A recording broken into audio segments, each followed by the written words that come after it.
reserves, but for the second preseason game in a row, the Browns reserves failed to show up. The good, the bad, the ugly. We'll talk about it. Your latest Locked On Browns starts now.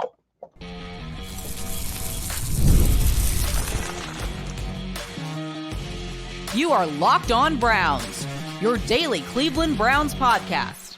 Part of the Locked On Podcast Network, your team every day. Welcome back, my friends, to the show that never ends, your daily delivery of all things Dog Pound. LGB on the LOB, the Locked On Browns podcast, part of the Locked On Podcast Network, your team every day. I'm your host, Jeff Lloyd, and I appreciate everybody who makes Locked On Browns their first listen every single day. The numbers keep going up, so join the everyday crowd. Don't miss out on anything. Subscribe to Locked On Browns YouTube channel. Show is always available. It's always free wherever you get your podcasts. Today's episode is brought to you by FanDuel. Now through September 22nd, all FanDuel customers can bet $5 and get a 3-week free trial of NFL Sunday Ticket from YouTube and YouTube TV. Visit FanDuel.com/lockedon to get started. Certainly a disappointing effort, 27-12. Cleveland Browns lose their second straight preseason game. Again, the sky is not falling. The sun will come up tomorrow. As many, if not all, of the Browns' key players and personnel from that roster did not participate yesterday against the Minnesota Vikings. But effort, certainly, but we're going to get to that. We'll start with the good, right? You always want your dessert before you got to shove those vegetables down, right? Dorian Thompson-Robinson. I mentioned how I felt DTR in game one of the preseason should have played ahead of Tyler Huntley. The arm strength is there. I think you're seeing a guy who's a lot more confident than he was last year as a rookie, even though he had a really, really nice summer last year as a rookie. You just see the confidence level there. Did have an interception, not entirely on his fault. And tough break for Jamari Thrasher, just trying to make a play. Nobody's ever intending to knock the ball up in the air to, have it lead to an interception. But we've certainly seen a bunch of interceptions like that over the years for the Cleveland Browns now, haven't we? But I think DTR, did a nice job at leading the team. Miraculous effort, on the scramble and getting outside and then firing. And it was weird, the ball he threw to Ricci that led to the pass interference at the goal line, the way the screen angle was, he had no idea anybody was down there. And he really just thought he was basically just trying to find a way to throw the ball to the 17th row and basically live again to fight another down. But you saw the effort, you saw the athleticism, certainly saw the arm strength, you certainly saw the accuracy as he whipped that ball, which was probably anywhere between 37, 42 yards in the air on a line right to the pylon. Giovanni Ricci obviously was passing, had pass interference drawn to set the Browns up. Which leads us to another guy I do want to talk about. I don't know where I necessarily was on the Dante Foreman signing. Anybody who's an everydayer here and listens to Locked On Browns quite a lot said, I wanted a running back. I was really, really, although a lot of people did not like this running back class in 2024, I was a bigger fan of it. I understood it was smaller sized, but I felt the guys within the 2024 running back class, you could get some players. There were some players to be had. The Browns chose not to go that way. They signed certainly veteran receiving running back return man, Nyheim Hines, signed veteran running back Dante Foreman. The running game yesterday, and we'll get to that in segment 2, was not all that great. Dante Foreman did get a rushing touchdown on, but it took a couple of tries from the one, certainly. But what impressed me and with Dante Foreman, I think, was his effort within the receiving game. Certainly made a mark there. And the thing that I kind of took from that, now, you look at the way the Browns running back room is, and you figure who are the 4 guys that are most likely going to be part of this running back room, for 2024. Jerome Ford, we all know the receiving capabilities Jerome Ford has. Nyheim Hines, one of the better receiving backs in all of the NFL. Nick Chubb can give you something as a running back in the receiving game. It's not certainly, Nick's got a lot of strengths. You wouldn't say the receiving aspect of the running back position is one of his strengths. But I think what Dante Foreman did yesterday, I think was like 5 for almost 50 in the reception game. You see what the Browns see in Dante Foreman. For me, it kind of maybe, a little bit younger, less banged up, and maybe not younger. I'm not sure where he is as far as age versus Kareem Hunt. But you see a guy with a lot more tread on the tires, a lot more juice within the legs. Still a guy that can get north and south, got a little bit of juke ability to him. So, Dante Foreman was certainly a plus yesterday as far as what he could help with as, a receiver from the running back position. So you look, whenever Brown's running back is on the field, it doesn't necessarily have to be a tell. You know what I'm saying? They can throw the ball to Chubb. They can certainly throw it to Ford. It looks like you can throw it to Foreman. We know all about the receiving aspects that a guy like Nyheim Hines brings to the position. So I was really taken from that yesterday. Certainly one of the things that I found as a positive. And you got to keep in mind, it was 11 days ago, 12 days ago, whatever it was, where Dante Foreman had that collision down in Greenbrier in special team. I'm sorry, yeah, in a special teams drill. Where all of a sudden now he was being put on a board, he was being bussed out, he was put on a helicopter. So all fears were there at the time, but luckily nothing serious came of it. Dante took some time, now back into the fold. But you saw that Dante Foreman, what the Browns' vision is for Dante Foreman, and probably week one, your running backs. I'm assuming Nyheim Hines is going to be here at some point, ready to go. But Jerome Ford, Dante Foreman, Nyheim Hines, it's not a terrible, terrible group. A lot of it's going to be contingent on what the offensive line can do, and that is certainly something we will get to, as the show continues. Pass rush. Now, if anybody listened to what I did for the pregame show, one of the big things I talked about was they needed to run the ball better. Didn't do that. Needed to control. We're not going to talk about run D. We'll get to it though.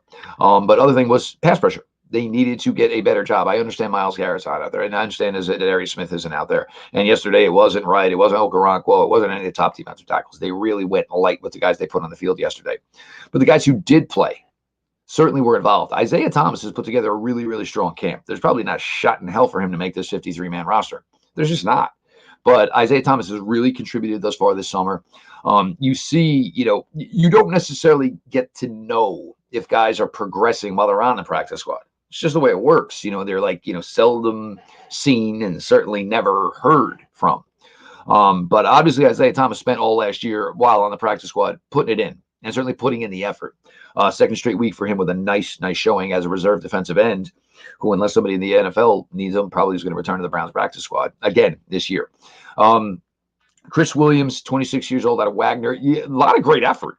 Like, you really, again, this is a guy that doesn't have a snowball chance in hell of making his team. But you see, that he's not basically, he's out there trying to get himself a job somewhere, even if it is a practice squad job. Chris Williams is out there hustling around, making plays. Jeremiah Martin on the defensive line yesterday certainly was active yesterday as well. Isaiah McGuire, a couple of good reps with some good juice. Mike Hall did play 25 reps yesterday. Didn't really show up in the statistics sheet. I think for Mike, it's going to be, and obviously all this is contingent on what's going on off the field. But Mike, you're going to see better splashes of Mike Hall where he's not the most talented guy on the field. When Mike goes out there and he's playing with the Dalvin Tomlinsons of the world and the Myles Garretts and the Zadarius Smiths and the Maurice or whatever, when Mike is out there and he's not the best guy on that line and he can work and just do his things and get some one-on-ones, you're going to see what Mike Hall and the kind of impact I think Mike Hall is capable of giving this team early. Again, all the contingent on the off field. Apparently there was a change in the statement, from the fiance. Who knows where any of this is at right now, but we'll continue to monitor that certainly as it goes on. So with all that, there was some good yesterday from the Cleveland Browns, but there was some bad, there was some ugly, and we're going to get to all that as Locked On Browns continues.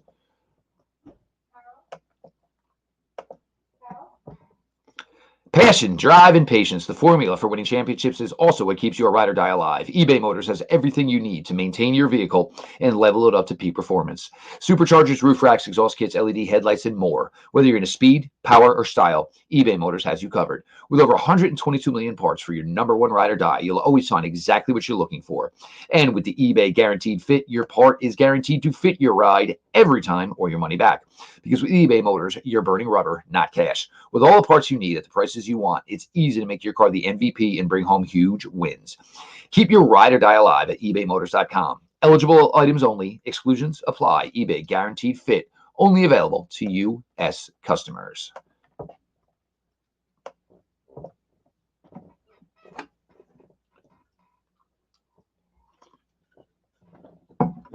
I am Jeff Lloyd, your host here at Locked On Browns. We appreciate everybody who makes the show their first listen every single day. If you have not joined the everyday crowd by now, we'll make a new plan, Stan, and that plan is subscribe to Locked On Browns YouTube channel. The show is always available. It's always free wherever you get your podcast. Cleveland Browns losers 27-12 to the Minnesota Vikings on Saturday in their final home preseason game. They'll travel to Seattle on Saturday the 24th, 10 p.m. kickoff, and then we'll return home to Ohio and begin the efforts to the opener on September 8th at 4:25 against the Dallas Cowboys. We mentioned the good. And there was some good yesterday. I'm not going to, you got to give it all. The bad. This Cleveland Browns run D, and again, this is, we're looking at basically, the matinee version of what is, the Cleveland Browns cast. We're not getting their top players, and we have not gotten their top players to this point, certainly on the defensive side of the ball. But, the run D, the effort on run D, it's just not there. There is just no gap integrity. These guys, their assignments look off. I think some of these guys are playing and thinking that they're actually more athletic than they are. You got to take your angles correctly. It's been porous to this point. Again, we're talking about a lot of guys that aren't going to make this team, and I get that. Devin Bush is looking like a guy who's probably going to make this roster. Mahmoud Diabate is probably looking like a guy who's going to make this roster. So that's probably linebacker 4, linebacker 5 right there. I'm sorry, 3 and 4 right there. You have Nathaniel Watson, where he's going to fit into this. I think he will be your 5th linebacker. So that means you got Tony Fields and some others trying to battle out here. Question is, are the Browns going to keep 6 linebackers? I'm not sure they are. So if they do, there's a battle to be had there. But the fact that Tony Fields has been a spectator to this point is certainly not helping him. The turnovers. Look, the interception by, DTR, which was crushing. I mean, the Browns had an opportunity to get points before the half, and then we're going to get the ball coming out of the half. So it had a really, really solid opportunity right there for them to be able to do something. Unfortunately, it did not work out that way. DTR throws it to Jamari Thrash. The ball gets tipped. Huntley's, first interception, egregious. And I mean, everybody, the effort. Don't overthrow a ball by the goal line or in the red zone, and you don't have to worry about tackling somebody 80 yards down the field. The plan with Tyler Huntley, I guess, in my opinion, was to bring Tyler Huntley in here. Certainly has a resume, has won football games somehow, has a Pro Bowl on his roster. On his resume. I think the Browns' plan was to get him in here, and hopefully Tyler Huntley would show enough that they could do the Josh Jobs, flip for a pick. I don't even know if that's going that well. I can't say at this point that the Browns would be able to move Tyler Huntley for a draft choice. I'm not saying it's not going to happen. Certainly could. There could be some quarterback attrition here over the next week or so. I just haven't seen much of Tyler Huntley where I even, if you said you didn't need him here anymore, I think I'd be okay with that. I really would. There's not anything I've seen. A lot of what you see from Tyler Huntley is him, is ad-lib football. Like what I see of Tyler Huntley is not a lot of playing within the system. And it's way too much of, okay, I'll just do it with my legs. That may have worked when you were playing with the Baltimore Ravens. Because you had that magnificent overall athletic player in Lamar Jackson. Tyler Huntley is not Lamar Jackson. And really doesn't play within the script. So I'm not really sure what the whole point of having Tyler Huntley is here right now. Especially next week, where if it's rumored that Deshaun Watson is going to play, you assume Jameis Winston is going to play. You assume that you're going to get some DTR. Like if you wanted to move Tyler Huntley right now because you want to get in an offensive tackle, please get in an offensive tackle. Hey, I'm more than, I could be done with the Tyler Huntley experience right now. I just don't see a guy where, if it's not Deshaun and it's not Jameis and it's not DTR, I probably will take what's ever behind door number 4, door number 5. I will take the mystery quarterback. I'll be completely honest there. So certainly not something, that I am impressed with. The running game, of course, just goes along in line with the offensive line. And it was brutal. James Hudson leaves the game after starting at right tackle. Jermaine Ifedi starts at left tackle, goes to right tackle. Jermaine Ifedi leaves the game. Hakeem Adeniji is probably the one we're extremely the most nervous about. I'm assuming once we hear all the details. This interception I was referring to where Huntley overthrew, caught the guy all the way down the field. The way it is, and there's basically like a little cut up, the way it works between the actual playing surface and the actual sideline. And, and first things first, credit to Hakeem Adeniji. There's that many offensive linemen that would have been 85 yards down the field trying to chase down a guy who had an interception. So, mad credit for that. Unfortunately, though, he hit that split, tiny little surface. Cleat goes in there, and look, I think we all know what happens. Knee buckled for Hakeem Adeniji. And, when you first signed Hakeem Adeniji, you didn't really think much of the signing. Here was a guy just traveled, spent a lot of time with the Bengals. Didn't think he was going to be a guy that, was going to possible to make this roster, but all of a sudden now the Browns, with the way this is working, and it's not working well with the offensive tackle position, let's be completely honest. And I think I've mentioned this probably on the last 15, 16 episodes. When are Jed Wills and Jack Conklin coming back? When is that going to be that day? Jed Wills has become one of the most talked about negatively guys in Cleveland Browns lore, to where I think the day Jed shows up at practice with his pads on and his helmet, we'll be talking about a parade. Nobody has gone from probably lower on the spectrum to higher on the spectrum due to everybody else's ineffectiveness than Jedrick Wills. The offensive line room right now, the offensive tackle room, it's a mess. It's the best way to describe it. It is an absolute mess. So as of right now, if you count Afidi, if you count Adeniji, and good Lord, James Hudson, you're down right now. Basically the only one who's even rosterable for week 1 at the offensive tackle position is DeJuan Jones. Now, everybody, the Browns need to go out and make a deal for one. I'm not disagreeing with that. Sure, okay. But it's not like there's just left tackles sitting out there to be had. And any of the left tackles that are out there to be had are probably on the level of Jermaine Afidi, probably on the level of Akeem Adeniji, probably on the level of James Hudson.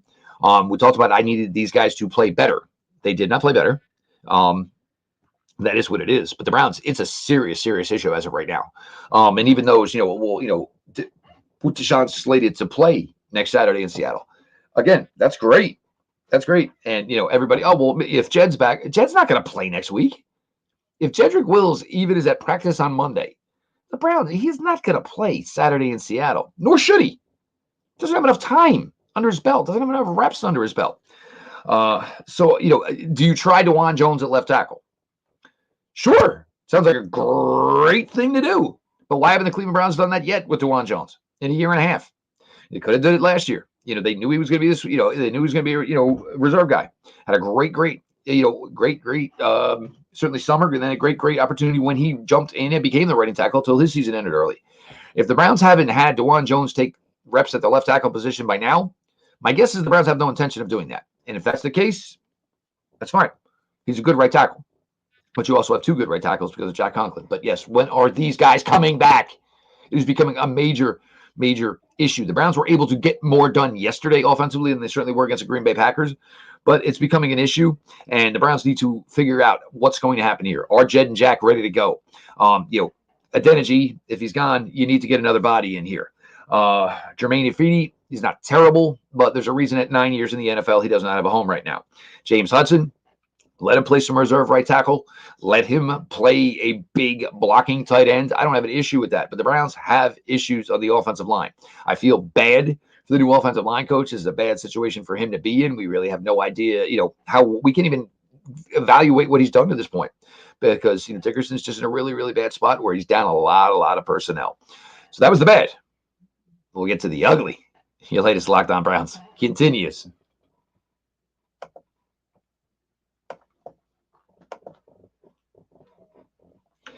You've heard us talk a lot about FanDuel, America's #1 sportsbook. Well, we have something a little different for you. Now, through September 22nd, all FanDuel customers can bet $5 and get a 3-week free trial on NFL Sunday Ticket from YouTube and YouTube TV.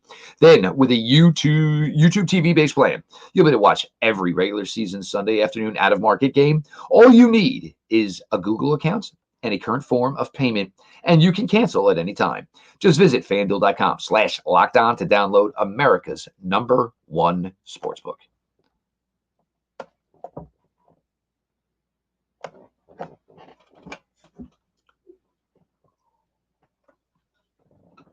Your latest Locked On Browns continues. I am your host, Jeff Lloyd. I appreciate all of you who make Locked On Browns their first listen every single day. Join the everyday crowd. Become an everydayer. Subscribe to Locked On Browns YouTube channel. The show is always available. It's always free wherever you get your podcasts. I've continued here, and I took some of the bad and some of the ugly and kind of put it all into one. Sometimes when you just get going and that lamp gets lit, so to speak, you get a little aggro. A couple of guys I did not mention that I certainly want to. As far as, how they're playing, how they're doing. Jamari Thrash, I think Jamari Thrash is progressing very nicely to this point. I really like the effort you're getting, from the young man. Got to play earlier in the game yesterday, which is something I had talked about. Why Cedric Tillman didn't have to play yesterday, I don't get it. I really think, Cedric Tillman, that was an opportunity to go out there and kind of play like the one. So why they sat Cedric Tillman yesterday, I'm not really sure. Not a huge fan of that. So certainly that's something that I did not get yesterday at all in any way whatsoever. But for Jamari Thrash, really liking what you're seeing. Again, Devin Bush continues to look the part. Tony Brown and Hardy. I mean, look, when you're playing special teams guys in meaningful early reps in a preseason game, and you see them getting schooled, you see them trying to play cover zero, and they can't get their head around. They're getting beat back shoulder all day long. You know why these guys are special teams first players. The Browns probably want to keep one of them due to their special teams prowess. I got to be honest with you. I'd rather keep the corners you have. We know the top three, certainly in Ward, in Emerson, and certainly in Greg Newsome. Cameron Mitchell, there's good, there's bad, but, Cameron Mitchell, only a second-year player, still working his way into getting comfortable. Miles Harden is a keeper for me, so that's cornerback number 5 right there. I'd rather keep Khalif Halassi. I would rather keep Halassi and Harden and have them work their butts off. Because the thing with saying, Brown and Hardy, these guys are good special team. Yeah, but we don't play special teams like that anymore. So what these guys were good at, I don't necessarily know is going to transcend into a reason to keep them. So can I keep the younger guys who are probably faster, although Tony Brown's got some good speed? Because Barack was booting at 55, 60 yards anyway. So it's not like you need this gunner who's so great with their technician that they're going to force a fair catch. So your net average is going to be north of 45, 46 yards all the time. It's not going to be the case with Barack was. He doesn't get many fair catches. When you're punting the ball 60 yards, it's really difficult to get a fair catch. So the fact that they like Brown and Hardy, that's fantastic. And they have a good special teams. I just don't know how that translates, because special teams, as we know it, is dead and it's a whole completely different ballgame. So we'll see how that works. I would rather keep 6 pure corners. I don't need to keep a guy who, just because he's good on special teams, and if we have to, we'll let him play corner. It was different last year. It's certainly different this year. I would take all the corners and have them learn how to play special teams within the new rules of the NFL. The other kid, Chris Edmonds, San Jose State, 2 weeks in a row now. And he's an oddball fit because he kind of almost built a little bit more like a linebacker. He's big, he's long. I mean, most people would probably look at him like they did JOK coming out of Notre Dame and say, well, let's get 10 more pounds of muscle on him, and we're going to play him closer to the line of scrimmage. But either way, that's how you show off. You know what I'm saying? That's how you show out. You take every opportunity you get, and you go out there and you play hard. And for Edmonds, he's one of the guys that really hasn't looked like he's been gassed late in the game. And I'm not saying anybody, look, when you're not playing everybody and you're only playing, I think the Browns sat, 39 guys yesterday? 39? So that gives you like a roster of what, like 51? So, I mean, those guys play a lot of reps, and it's hot, it's summer, this, that, and the other thing, and you're not really in that peak of shape yet. But a lot of guys yesterday, certainly look like, they just, are not passing the eye test, and certainly will not be here, very, very long. Shelby Harris got a couple of, snaps yesterday. That was good. Welch, actually all the tight ends. Zaire Mitchell-Payton, Trayton Welch caught a couple balls. Giovanni Ricci was actually more active than I anticipated. But of course, we're talking about an injury for Ricci right now, so we don't know where that's at. So maybe that Nick Harris gets back into the fold. So that was things that certainly look good. And I also think when you're talking, good God, why am I drawing a blank here? Prochet certainly, but Jordan Akins. Now this is one where you think with Jordan Akins, look, when he came here, we all knew the deal. Like, you don't even look at, what he's done as a blocker, because, it's one of those things where, kids don't look behind us.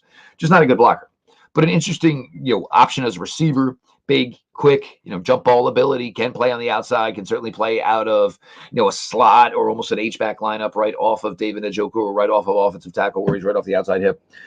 So, there were, things there that, certainly looked and played well. The Browns have some work to do here. And there's a big decision to be made, about whether or not you're going to put Deshaun Watson on the field in Seattle next weekend. I mean, you really, really have to think about this, because if, he takes the hit, and takes an appropriate hit that he's not, ready for, I don't know what to do. And everybody, he's got to be out there. Well, you don't risk it. Look, if you got to risk it week 1 against the Dallas Cowboys and Micah Parsons, which is a whole other scarier scenario that we're not even getting to just yet. But there's definitely some thought process that has to be done, as far as that. And do you have legit help to go out there and block him, block for him, I should say, because it's just a strange scenario. And for the Browns that have always been so offensive line dominated through the first 4 years of the Andrew Berry, Kevin Stefanski regime. And look, this isn't a knock on Berry. It's not a knock on Stefanski. This unit was great for 3+ years, was okay last year, but for the first 3 years, this was one of the top offensive line units in the entire NFL. So it's nothing, well, they screwed it or did it. No. It's hard to maintain having a unit be the top one in the NFL for as long as the Browns did. Their comeuppance just probably came a little bit quicker and really, really fast than maybe any of us anticipated. I don't know. It's a Dickerson thing. I don't want to hear everybody lauding Bill Callahan. Bill Callahan is not going to make James Hilton a left tackle. He had 2 years to try and do it. So let's not make this all of a sudden that Bill Callahan, and leaving has been, a big, big issue for the Browns. That is certainly not the case. So you've got a lot going on. Browns are going to get back to the practice field on Monday, try to figure this all out. I think they travel out Thursday to play Seattle Saturday night at 10 o'clock. That'll be certainly on NFL Network. So it'll be a late night West Coaster as the Browns take their longest trip of the season, trying to acclimate themselves for certainly a lot of travel that will be coming over the next 4 to 5 months. Browns lose. There was some good. There was certainly some bad. There's some really, really ugly right now. And the Browns, their coaches, and their front office kind of have to figure it all out. I am Jeff Lloyd, your host here at Locked On Browns. Appreciate you all for making Locked On Browns your first listen every single day. The everyday crowd is a bunch of filthy animals, but they're my filthy animals. Join the filthy animals. Subscribe to Locked On Browns YouTube channel. The show is always available. It's always free wherever you get your podcasts. This has been your daily delivery of all things dog pound. LGB on the LOB. Let's go Browns.